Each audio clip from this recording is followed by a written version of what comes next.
The rain came down in sheets, a gray curtain that blurred the edges of the world.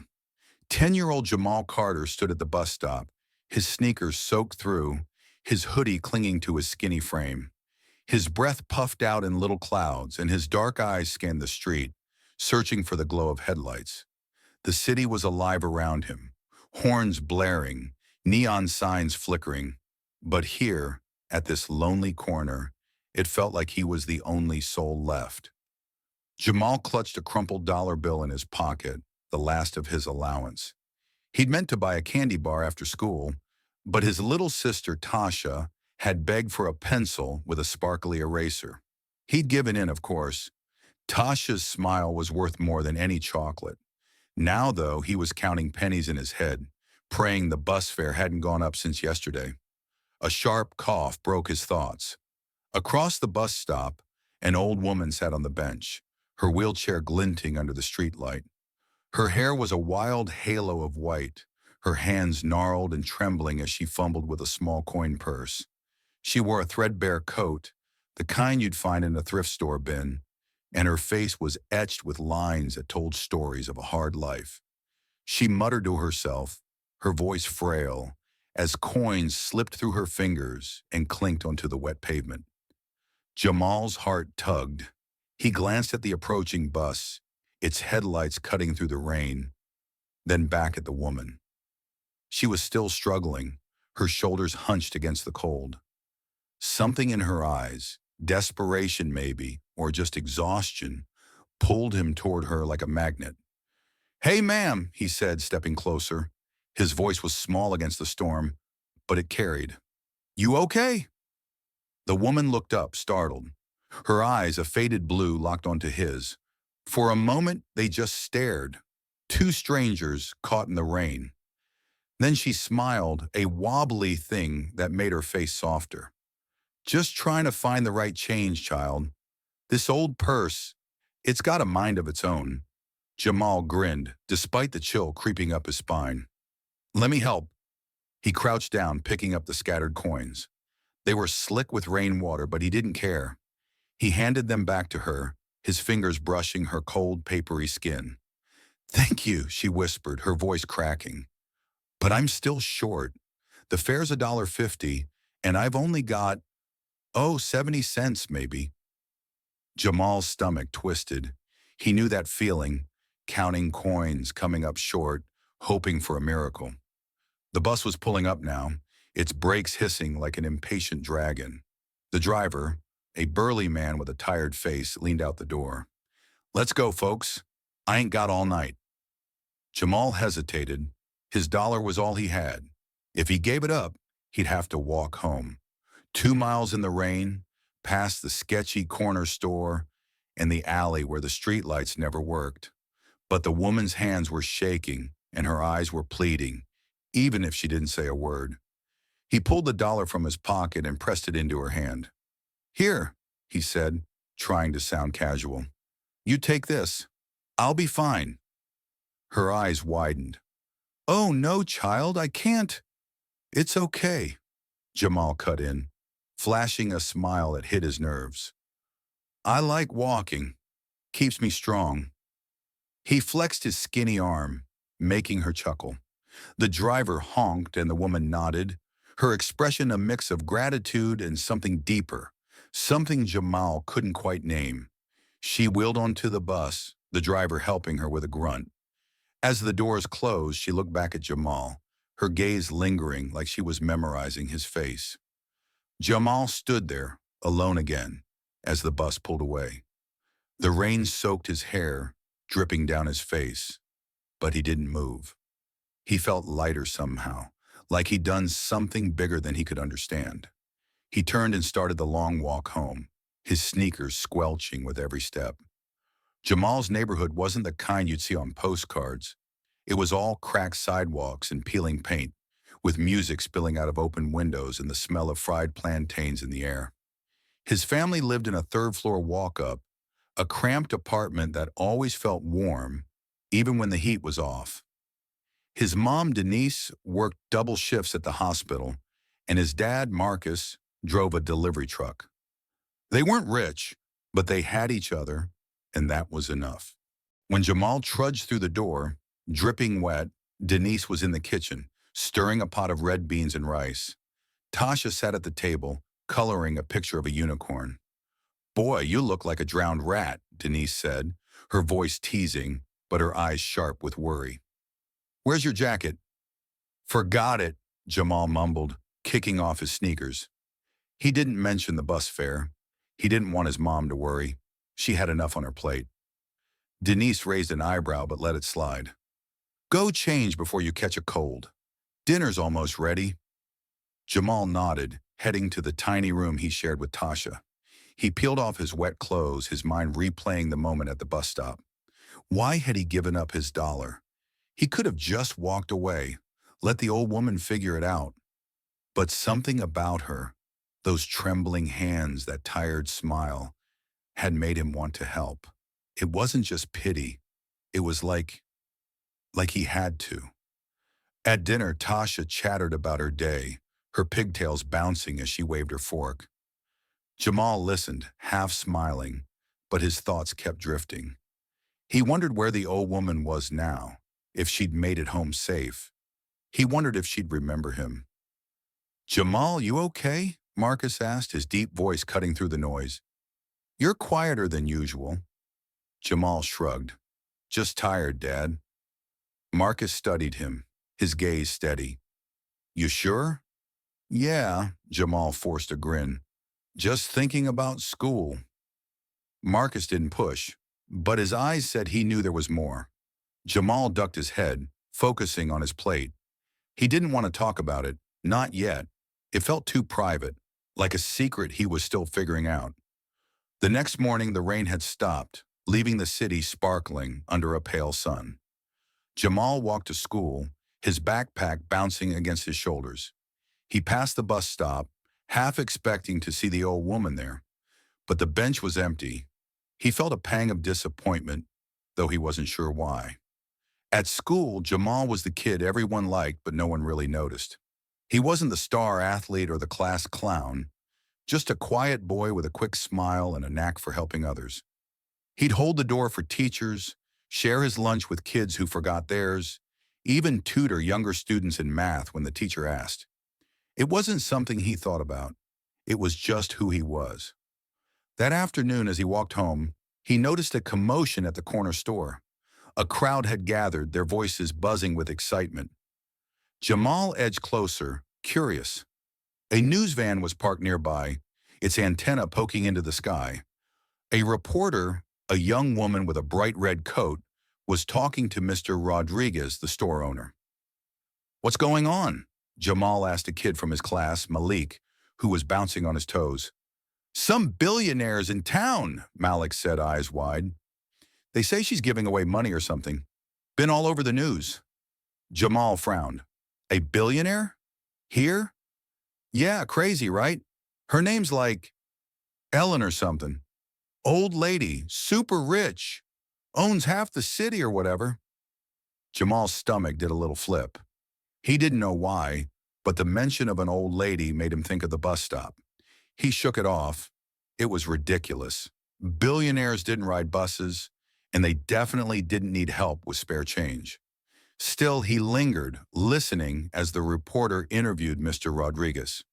"We're hearing reports," she said, "that Eleanor Whitmore, the reclusive philanthropist, is searching for someone in this neighborhood. Any idea what that's about?" Mr. Rodriguez shrugged, scratching his beard. "Beats me. Maybe she's got family here. All I know is she's been asking around about a kid, a young boy who helped her out." Jamal's heart skipped. He told himself it was nothing. Lots of kids helped people. It didn't mean anything. But as he turned to leave, the reporter's next words stopped him cold. "They say it happened at a bus stop," she said, her voice bright with intrigue. "A boy gave her his last dollar to pay for her fare. Can you imagine? A billionaire. And she didn't have enough change." The crowd murmured, some laughing, others shaking their heads in disbelief. Jamal's ears rang. His dollar, the old woman. It couldn't be. Could it? By the next day, the story had spread like wildfire. The news was calling it the bus stop miracle, and everyone in the neighborhood had an opinion. Some said it was a publicity stunt. Others thought the boy was a hero. A few even claimed they'd been the one to help, hoping for a reward. Jamal didn't tell anyone. Not his parents, not Malik, not even Tasha. He wasn't sure why. Maybe because it felt too big, like a dream that would vanish if he spoke it aloud. Or maybe because he didn't want people to look at him differently. He'd only done what felt right. He didn't need a reward. But the city was buzzing, and Eleanor Whitmore's search was impossible to ignore. Posters went up on telephone poles showing a blurry photo of a boy in a hoodie at a bus stop. "Do you know this child?" the text read. "Contact Whitmore Foundation." There was a phone number and a promise of gratitude for information. Jamal saw one of the posters on his way to school and froze. The boy in the photo was him, grainy and out of focus, but definitely him. His stomach churned. How had they gotten that picture? A security camera, maybe. He yanked the poster down, stuffing it into his backpack, and hurried to school, his heart racing. At home, Denise noticed something was off. "Jamal, you've been jumpy all week," she said, setting a plate of cornbread in front of him. "What's going on?" "Nothing, Mom," he said too quickly. He took a bite of cornbread, hoping it would hide his nerves. Denise crossed her arms. "Don't nothing me. I know my boy." Jamal sighed. He couldn't lie to her. She'd see right through him. So he told her everything. The bus stop, the old woman, the dollar. He left out the billionaire part, though. It still felt too wild to believe. Denise listened, her expression softening. When he finished, she reached across the table and squeezed his hand. "You did a good thing, Jamal. I'm proud of you." He smiled, but it was shaky. "It was just $1, Mom." "Doesn't matter," she said firmly. "It's not about the money. It's about your heart." That night, Jamal lay in bed, staring at the ceiling. Tasha was asleep in the bunk below, her soft snores filling the room. He couldn't stop thinking about the old woman. Eleanor, if that was really her. Why was she looking for him? What did she want? And why did it scare him so much? A week later, the answer came knocking. Jamal was helping Tasha with her homework when someone rapped on the apartment door. Denise opened it, and there stood a man in a crisp suit holding a briefcase. Behind him was a woman in a wheelchair, Eleanor Whitmore. Jamal's breath caught. It was her, no question. The white hair, the faded blue eyes, the same threadbare coat. But now she carried herself differently, with a quiet strength that hadn't been there in the rain. "Mrs. Carter," the man said, his voice polite. "I'm Thomas Reed, attorney for Ms. Eleanor Whitmore. May we speak with you and your son, Jamal?" Denise glanced at Jamal, her eyes wide. He nodded, his throat tight. She let them in, and the tiny living room suddenly felt even smaller. Eleanor's gaze found Jamal immediately. She smiled, that same wobbly smile from the bus stop. "Hello, Jamal," she said softly. "Do you remember me?" He nodded, unable to speak. His heart was pounding so hard he thought it might burst. "I've been looking for you," she continued. "That night, you gave me more than $1. You gave me hope." Jamal swallowed. I didn't want you to miss the bus." Her eyes glistened. "I know, and that's why I'm here." She explained, her voice steady but thick with emotion. She was Eleanor Whitmore, heiress to a shipping empire, a woman who'd built a fortune and lost it all to greed and betrayal, only to rebuild it through sheer will. She'd spent years in seclusion, hiding from the world, until that rainy night when a boy's kindness reminded her what mattered. "I was testing the city," she said, "riding buses, watching people, seeing who still had heart. You, Jamal, were the only one who stopped." Denise's hand flew to her mouth. Marcus, who'd been silent, leaned forward, his eyes intense. "What are you saying, ma'am?" Eleanor smiled. "I'm saying I want to thank Jamal properly. I've set up a trust fund, enough to cover his education, his sister's too, and more. And I'd like to fund a community center in this neighborhood named after him, a place for kids to learn, to grow, to be safe. Jamal's head spun. A trust fund? A community center? It was too much, too fast. I don't, I didn't do it for that, he stammered. I know, Eleanor said, her voice gentle. That's why it matters. The news spread quickly. The bus stop miracle became a national story, with Jamal's face on every channel. He hated the attention, but he couldn't deny the change it brought. The community center broke ground that spring, a bright, sprawling building with a basketball court, a library and art rooms. Kids flocked to it, their laughter filling the air. Tasha, now sporting a new pencil every week, declared it the best place ever. Jamal's family didn't move. They loved their little apartment too much. But the trust fund meant Denise could cut back on shifts and Marcus could take a better job closer to home. Jamal started middle school with a new backpack and a quiet confidence. He was still the same kid, quick to help, slow to boast, but now he knew his actions could ripple further than he'd ever imagined. Eleanor became a regular visitor, often sitting with Jamal at the community center, sharing stories of her life. She told him about her childhood, her struggles, her dreams. He told her about his, how he wanted to be an engineer, to build things that lasted. They became friends, an unlikely pair bound by a single act of kindness. One day as they sat on a bench outside the center, Eleanor handed Jamal a small worn coin. This was in my purse that night, she said. One of the ones you picked up. Keep it, to remember. Jamal turned it over in his hand, the metal warm from her touch. I won't forget, he said. She smiled. Neither will I. The sun set over the city, painting the sky in shades of gold. Jamal stood at the bus stop, the same one where it all began. He was older now, taller, but his eyes still held that spark, that quiet goodness. He looked at the community center across the street, its lights glowing, and felt a warmth in his chest. He turned to the camera, his smile shy but steady. I didn't know $1 could do all this, he said.